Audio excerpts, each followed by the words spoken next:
thin braided line, twisted line, paracord, some kind of natural material, real thick paracord with some kind of wire in it. I mean, just carry a separate backpack and carry all this.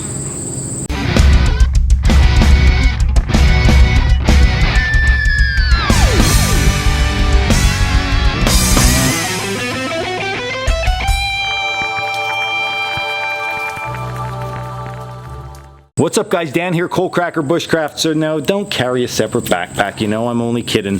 But sometimes you want to carry multiple types of line or cordage with you. You might want some wire for snaring, you might want some real thin line for fishing, you might want some thin bank line and some thick bank line.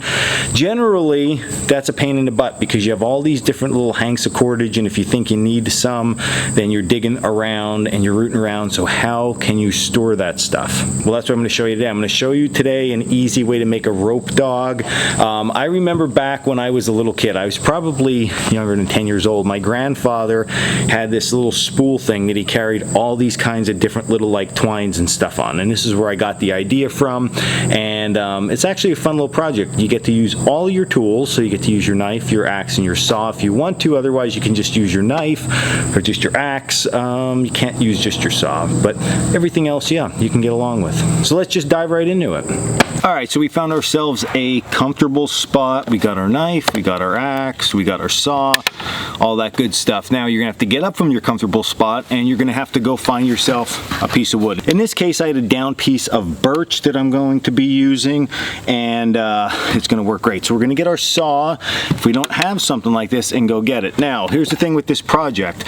As we progress here and you watch the video, when I'm completed, you'll be able to then assess what size piece of wood you wanna get, if you want to make a small rope dog or you want to make a big rope dog, depending on whatever it is, or make multiple. So you're going to have to pick accordingly. I'm going to just get something small that works here. So I'm going to get my saw, start to cut, and then magically, look at that appears. So you get the point there, right? So you're going to go out, you're going to get something cut. So this is like one of those small little soup cans, about that size is what we're going to work with, okay? So what we're going to do now is we're going to make a dimensional piece of lumber, same as when we make a spatula. So what I want to do is I'm going to split this out utilizing my axe, or I can even use my knife. This isn't too big, but I want to use all my tools today, so I'm going to split it out on one side and then the other, leaving a nice thin sliver of wood. So I split out my piece of wood, but then what I discovered is there is a pith down the center here, okay? So that grain might affect what's gonna happen here. We don't want a weak point through the center of our workpiece. So what I'm gonna do is I'm still gonna just go ahead. Now I'm gonna use my knife though. I'm gonna use my knife and I'm gonna baton through here, making a thin dimensional piece of wood. And then what I'm gonna do after that is assess this. If this is really weak, I'm just gonna move in further and do this again. So I split that out, and then just to assess this, I'm just gonna feel not bad. So I think we'll be good to go for this project. And then we're just simply gonna clean this up. If there's any little bumps or anything like that, you can make this again as fancy as you would like. So while looking at this, I decided I'm gonna knock off some edges because I just want a small little rope dog here to put two different types of cordage on. Now, a couple things you can do. You can take your saw and you can cut in here and then remove that, or you can carve the entire thing, whatever you would like. So I'm going to start one side of my saw. So what I'm going to do is I'm going to get this set where it's comfortable for me, and I'm just going to start to take my time and make my saw cut in. Okay, I'm going to do that on both sides here.